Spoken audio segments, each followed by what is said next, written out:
Let's share some Logic 101 today.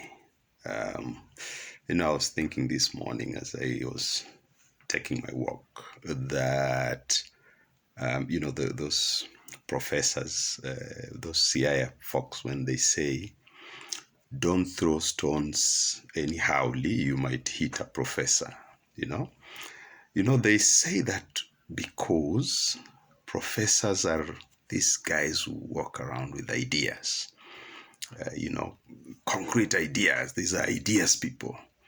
They have read books and they have observed things empirically and they have these concepts which they use to understand the universe and interpret it and what have you.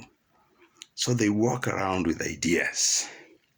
And that's why I want us to begin today, with ideas.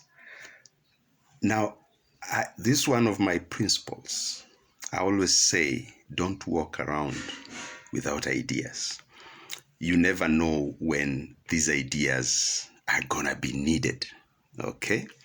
So walk around with your ideas. Don't let them walk behind you or beside you. Walk around with them. I mean, your ideas ideally are part of your whole makeup.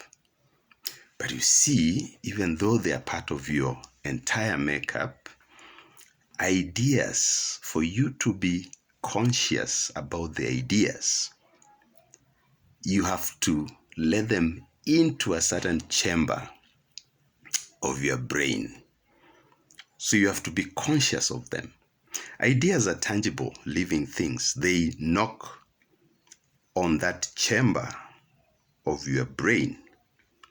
They knock like visitors. They come and they knock. So you have to be, one, conscious of their existence and conscious of the fact that they are knocking. And so that out of that consciousness, then you can let them in. Ideas are like visitors. In fact, the only difference between you, who has never innovated anything, and an innovator is the fact that the innovator consciously lets the ideas that come knocking into a certain chamber of their brain. And then they use those ideas and transform them into tangible things. Okay? So the other thing I want to tell you is ideas are tangible. They are living things. You see, there's a continuum from an idea, a thought, to something. Let's talk about mobile telephony. The mobile telephone that you're holding right now as you watch this video was once upon a time an idea in someone's mind, all right? But they developed that into something tangible. Okay, so there's a continuum from the idea to an object which is tangible. But you see, intangible things do not give birth to tangible things. And therefore, to the extent that it was potentially tangible from the word go, the idea, therefore, had tangibility. So tangibility of the idea is measured by the tangibility of the tangible thing that it ultimately gives birth to. Now that continuum from the idea to the tangible thing and back to the idea therefore proves the tangibility of the idea.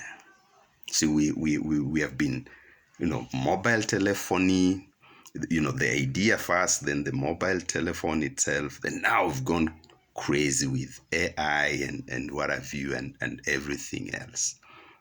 So I wanted to convince you today that an idea is tangible, it's a living thing.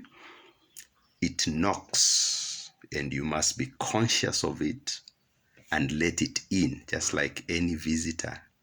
If you don't let it in, then you cannot innovate, because the idea is the one that helps you to innovate and therefore to create its potential tangibility into something tangible, like that mobile phone that you're holding. Now, when you're in Siaya, don't throw stones anyhowly. You might hit a professor